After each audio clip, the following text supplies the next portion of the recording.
Ever wondered who the genius behind the Divine Comedy was? That would be Dante Alighieri, a man whose life was as intriguing as the epic he penned. Born in the late 13th century in Florence, Italy, Dante was a poet, political thinker, and a man of deep convictions. His life was marked by political strife. He was an active participant in the turbulent political landscape of his time, which eventually led to his exile. This exile, although painful, fueled the creation of his masterpiece, the Divine Comedy. This epic poem, written in the first person, reflects the political and social realities of the time.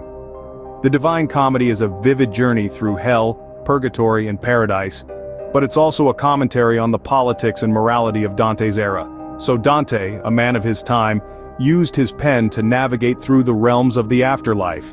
So, what exactly is the Divine Comedy about, you might ask? Well, it's a grand journey of the soul, structured into 3 distinct parts: Inferno, Purgatorio, and Paradiso, each representing hell, purgatory, and heaven respectively. In Inferno, we follow Dante as he descends into the depths of hell, guided by the ancient Roman poet Virgil. Here, he encounters a variety of sinners, each suffering a punishment fitting their earthly transgressions. Next, we ascend with Dante to Purgatorio, the mountain of purification. This is where souls work to cleanse themselves of their sins, in the hope of reaching the final destination, Paradiso. Paradiso is the realm of heaven, depicted as a series of celestial spheres. Here, Dante meets Beatrice, who guides him through the blissful realm and ultimately to the vision of God. And so begins Dante's epic journey through hell, purgatory, and paradise. Our first stop on this journey is the Inferno, a place of torment and despair. Imagine a realm where each circle, descending deeper into the earth, holds sinners suffering fitting punishments for their earthly transgressions. This is Dante's Inferno, a chilling vision of hell in 9 concentric circles. In the first circle, Limbo, reside the unbaptized and virtuous pagans, who, though not sinful, did not accept Christ. They are not tormented but live in a deficient form of heaven, longing for the divine presence they can never reach. The second circle is where the punishment truly begins, holding those guilty of lust. Here, Dante encounters lovers Francesca and Paolo, forever swept in a tempestuous wind, a symbol of their passions in life. The third to the fifth circles house the gluttonous, the avaricious, and the wrathful, each tormented in a manner reflecting their sins. Picture Cerberus, the 3-headed beast tearing at the gluttons, or the wrathful forever fighting in the muddy waters of the river Styx. In the sixth circle, heretics are trapped in flaming tombs, while the seventh circle is divided into 3 rings, punishing the violent against neighbors, themselves, and God. The fraudulent dwell in the 8th circle, subdivided into 10 ditches for various forms of deceit. Here, Dante meets Ulysses, who recounts his final voyage leading to his death. Finally, the 9th circle, the deepest part of hell, is reserved for traitors, frozen in a lake of ice. In its center, Satan gnashes Judas, Brutus, and Cassius in his 3 mouths, traitors to the one they were bound to by special ties.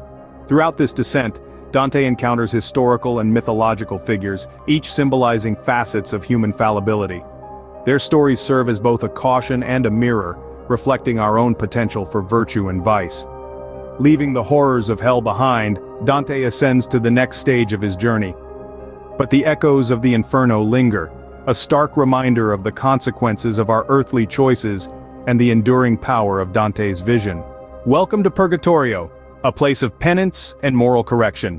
Purgatorio is the second part of Dante's Divine Comedy, and it represents the soul's journey to God through the act of penance.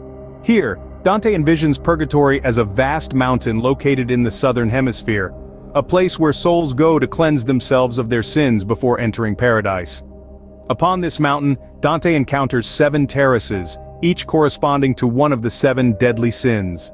Starting from the bottom, we have the terrace of pride, then envy, wrath, sloth, avarice and prodigality, gluttony, and finally lust at the top. Each terrace is designed to purge a specific sin from the souls dwelling there. What's fascinating about Purgatorio is the concept of penance. Instead of eternal punishment like in Inferno, the souls in Purgatory undergo a temporary corrective punishment aimed at purifying them. The penance is tailored to fit the sin, designed to teach the souls the consequences of their earthly actions. It's a place not of despair, but of hope and redemption. For example, on the Terrace of Pride, the proud carry heavy stones on their backs, forcing them to bow down, a stark contrast to their previous haughty attitudes. On the terrace of envy, the envious have their eyes sewn shut, symbolizing their inability to see the good in others during their mortal lives. Each terrace provides a fitting penance, teaching the souls humility, kindness, patience, diligence, generosity, temperance, and chastity, respectively. The journey through purgatory is marked by lessons of morality, illustrating the power of repentance and the promise of redemption. The souls here are aware of their sins and willingly undergo their penances, eager to ascend to paradise once they are cleansed. As Dante ascends the mountain, he not only witnesses these acts of penance but also learns from them, transforming his own soul in the process. By the time he reaches the top, Dante too has been purged of his sins. Having been purged of sin, Dante is now ready to ascend to paradise. Finally we reach Paradiso, the realm of the divine. This is where Dante Alighieri, guided by his beloved Beatrice, ascends into the celestial spheres of paradise.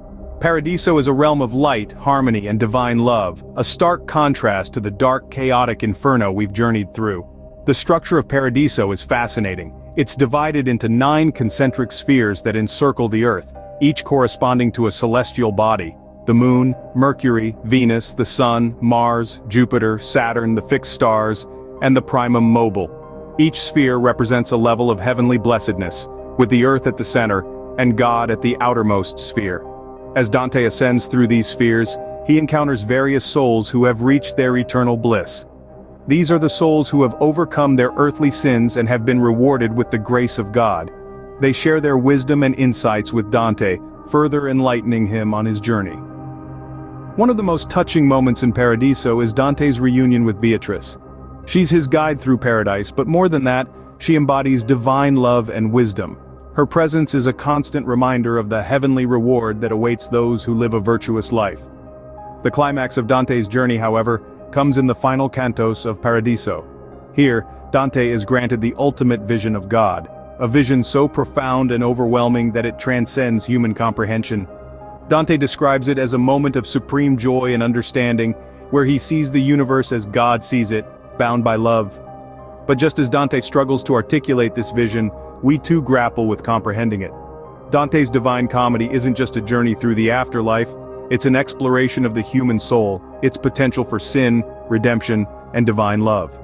Paradiso is the culmination of Dante's journey, a reflection of his ultimate goal: to see God. It's a reminder that despite the trials and tribulations of life, there's always the promise of paradise, of ultimate love and understanding for those who seek it. But what does it all mean, you may ask? Well, let's dive into the key themes and symbolism of the Divine Comedy. At its heart, Dante's epic is a moral tale, exploring concepts such as sin, redemption, love, and justice. The journey from hell to heaven symbolizes the soul's journey towards God, with each circle of hell, terrace of purgatory, and sphere of heaven representing different aspects of the human condition. Sin is portrayed not as a violation of divine rules, but as a distortion of human nature. Redemption, on the other hand, is shown as a process of moral correction and spiritual growth. Love, both divine and human, is the driving force behind this journey. And justice? Well, Dante's divine justice sees everyone getting exactly what they deserve. In every line and canto, the Divine Comedy is packed with symbolism and profound meaning. The Divine Comedy didn't just shape Dante's legacy, but the entire course of Italian literature. Dante Alighieri is often credited with establishing the Italian language as we know it today. Prior to the Divine Comedy, most prestigious works were written in Latin. Dante, however, chose to write in the vernacular Italian, giving the language a newfound legitimacy and richness. The Divine Comedy's influence extends beyond language. It has deeply impacted literature, with its intricate allegories and moral philosophy. Dante's vivid depictions of hell, purgatory, and paradise have inspired countless works of art, from paintings to operas. But perhaps the most profound impact of the Divine Comedy is on Western thought. The poem's exploration of sin, redemption, and divine justice have shaped our understanding of morality and the human condition. The Divine Comedy, a masterpiece that continues to inspire and provoke thought centuries after its creation. So why does the Divine Comedy matter today? It's a timeless exploration of morality, justice, and the human condition. Its vivid allegories and intricate symbolism provide a profound reflection on life, death, and what lies beyond. The Divine Comedy, a journey through the afterlife, is ultimately a journey into the depths of the human soul.